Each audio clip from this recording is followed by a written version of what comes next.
Taurus, welcome to your November 2021 reading. This is a dimensional tarot spread. If you're unfamiliar with this form of tarot, please check out that description box below. It contains all the information you could really need to learn more about this system and how it works.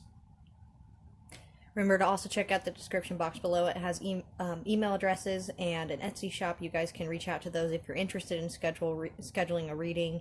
Also be sure to look up your sun, moon, rising if any of these readings are also resonating with you. And I'm going to go ahead and dive right in. Alright, so for some overall energies, we have your chakra energy of seeing. This is your third eye chakra. This is perspective, truth, knowledge, and clarity. The third eye is your intuition, obviously, and your connection with source. You have an overall moon message of wisdom. All right, I'm going to go ahead and dive right into your spread. So for your dimensional tarot spread in your peacemaker slot, you have the Seven of Cups. There's an illusion that you're trying to see through, or something that is not transparent. The next card we have is the Reformer slot for Temperance. Seeking to balance a situation. And the balance comes in for the Knight of Wands in your Helper slot. In between this illusion and your passion, you're trying to bring temperance. Maybe that is the wisdom.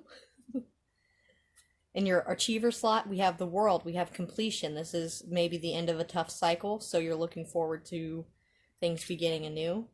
You have the Queen of Pentacles below Temperance.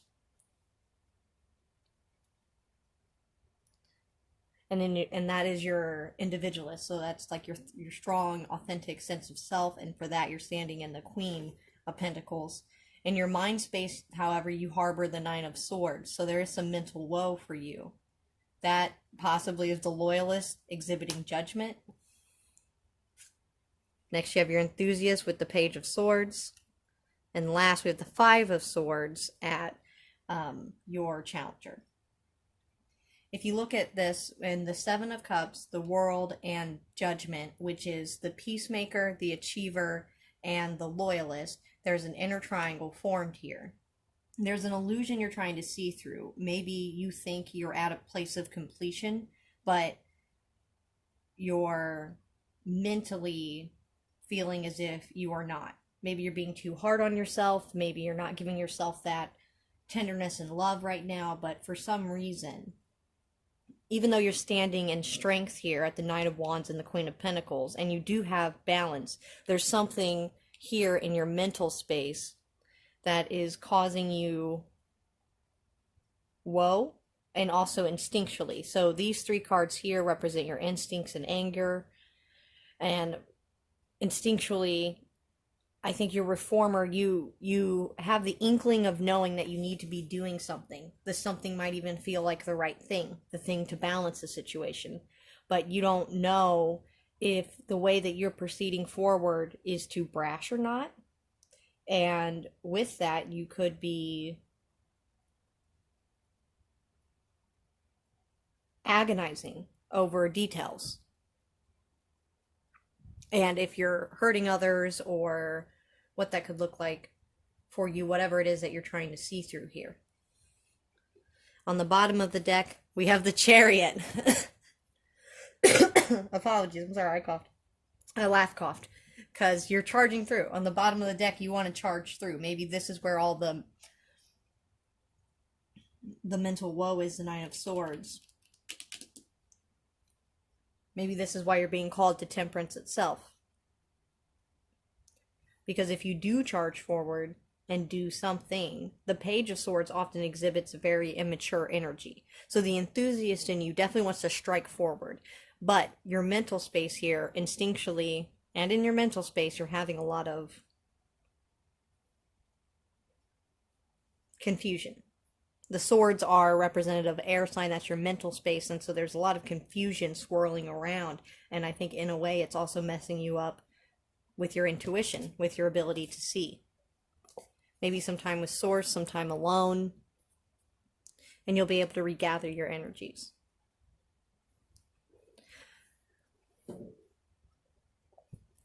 All right, I hope this message was I'm sorry, I'm gonna go take a look at your unconscious energies. As an unconscious moon message, you do have abundance.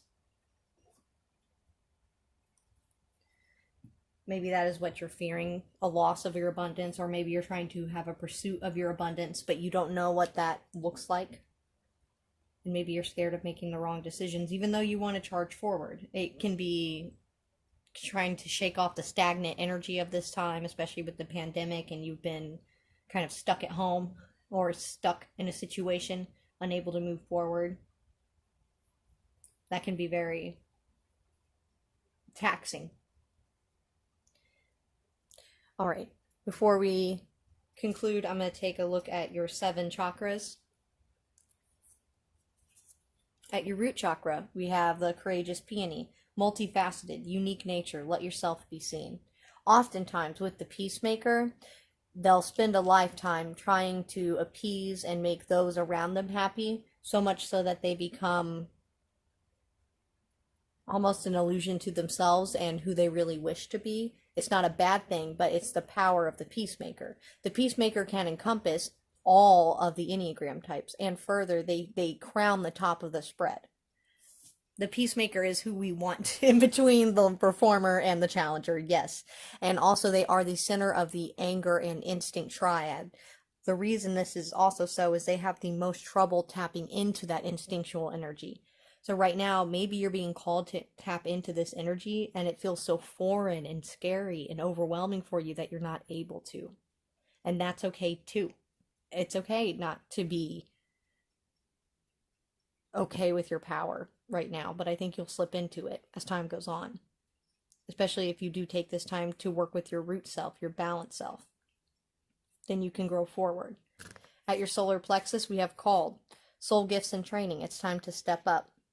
I'm just going to go through the rest. We have your sacral chakra. You got the loves. Hadron energy, codependency, and boundaries. Oftentimes, if we let those around us dictate our lives to us, it will never come like the way we want it to be or what we hope it could be. And that's what strong boundaries are for. Especially, there's the helper here, the Knight of Wands. There could be love or something that's distracting you. And with the solar plexus, that is about your authentic inner child, your kind of like your creative self-expression, your inner child work. And sometimes the codependency issues can have a bearing in our childhood and what we learned of what relationships were healthy and what happiness looked like. And so if you don't have that strong core, then it might be hard to even know who you are, therefore what love is, what happiness looks like for you.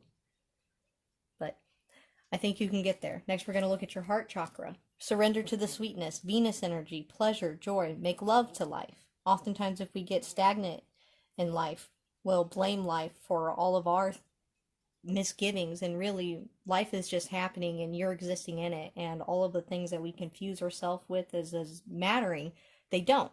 They're the illusion. All you have is the now, the zen, the moment to be happy. Even if everything else feels like it shouldn't be. Your 5th chakra is your throat chakra, and it's cracked open, rock bottom, surrender to the alchemy of life.